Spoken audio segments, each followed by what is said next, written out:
RT's Caleb Mopan now takes a look at how Trump's tenure has unfolded so far. When Trump was sworn in a year ago, emotions were running high on all sides.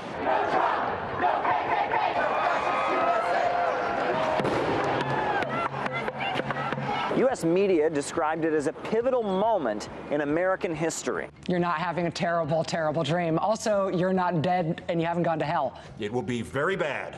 Americans and others will now die. Washington, D.C., the establishment is terrified, and they should be. They called it the Trump Revolution. Trump promised to completely overhaul U.S. foreign and economic policy. He promised a brave new world that was cheered by his supporters and dreaded by his detractors as a dystopian apocalypse. So a year on, where are we? Well, with all this America First rhetoric, you might have thought that would have meant less interference in other countries. Well, that's not exactly how it played out. Tonight I ordered a targeted military strike. We are so proud of our military, and it was another successful event. We have many options for Venezuela, including a possible military option if necessary. On the home front, Trump promised a new level of protectionism against Mexico and China. But the USA is increasingly buying more foreign goods and producing less of its own.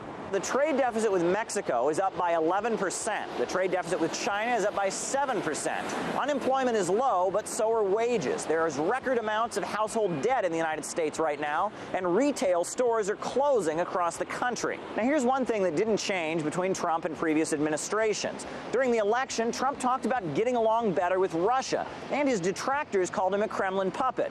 But now, 1 year later, things between Washington and Moscow are about the same as they were before. Bad. The action by the Congress to put these sanctions in place in the way they did, that's the decision they made. They made it in a very overwhelming way. I think the president accepts that.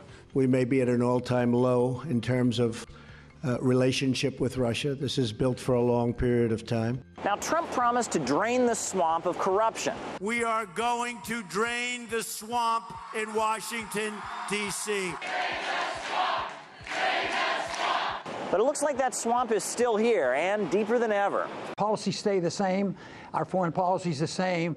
The monetary policy in the Federal Reserve is the same. Spending is the same. Deficits are still rising. So there has not been any significant changes in the direction of our country, which I had been hoping for. Is that he has perpetuated so many of our deeply flawed policies, especially in foreign policy. Foreign policy is a little bit more confusing. I'm very pleased that he's at least made an honest effort and he's reduced the amount of regulations. And I think that's one of the reasons we've had an economic boost.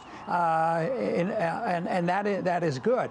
And he's made an effort to reduce taxes. That's far from perfect, but lower taxes and less regulation is good. And the marketplace is reflecting that. Oh, and don't forget about that wall. We're going to build the wall. We have no choice. We have no choice.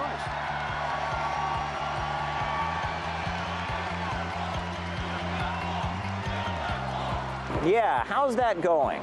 We have some wonderful prototypes that have been put up. Now, despite the president's ambitious timetable for construction, it remains unclear when the wall might actually go up. On the surface, Donald Trump looks like a president like no other. He's loud, brash, he doesn't care about political correctness. He's even turned Twitter into an official White House channel.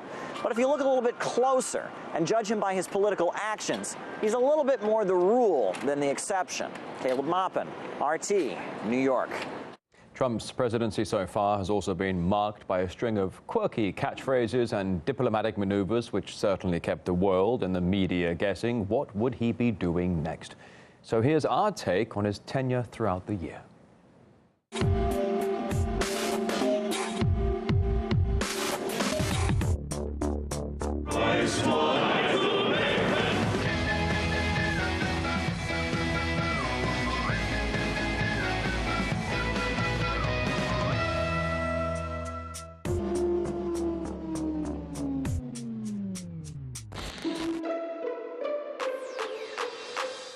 Donald Trump's oath of office means nothing. This is one of the most radical inaugural speeches we've ever heard. I'm not going to give you a question. Can you stay categorical? You are fake news.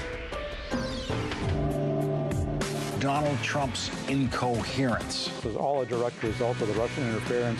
Potential collusion. Russian collusion. U.S. officials are growing increasingly concerned about possible Russian intrusion.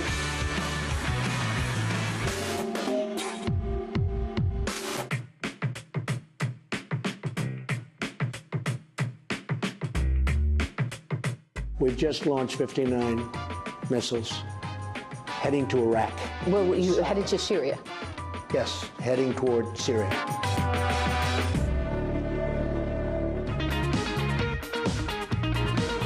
We just got back from the Middle East. We just got back to Saudi Arabia.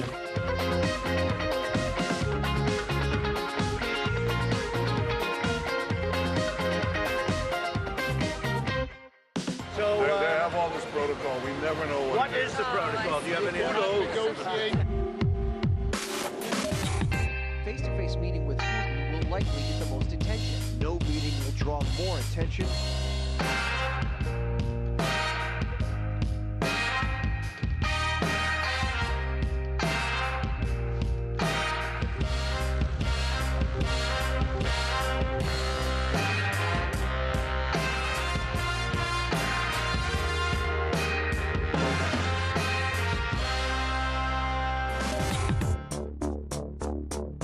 We are totally prepared for the second option. Totally destroy North Korea. He is a sick puppy. The North Korean regime is calling President Trump's words a load of nonsense. Obviously, he's a pretty smart cookie. We wish you a very happy Hanukkah. And right now, I'm thinking about what's going on and the love that's all over Israel and all about Jerusalem.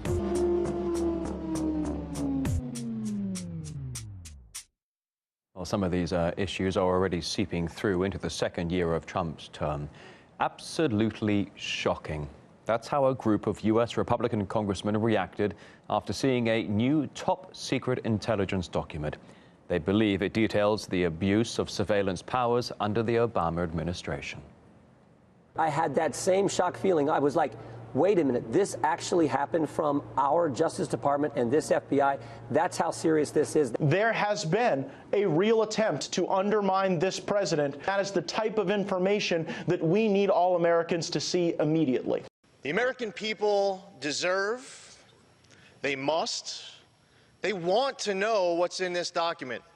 Sadly, much of the mainstream media will not be covering this today, but in this House, on this day, let us know that indeed we are still one nation under God and willing to protect life. The content of this secret document is obviously unknown, and it's still unclear whether or not it will even be released. But judging from the comments made by the Republicans, it is thought it could potentially outline serious political bias within the FBI and the Department of Justice during investigations in the so-called the whole Trump-Russia collusion claims. Now, Democrats also were quick to react on the memo, denouncing, well, all of its contents. They call the document a profoundly misleading set of talking points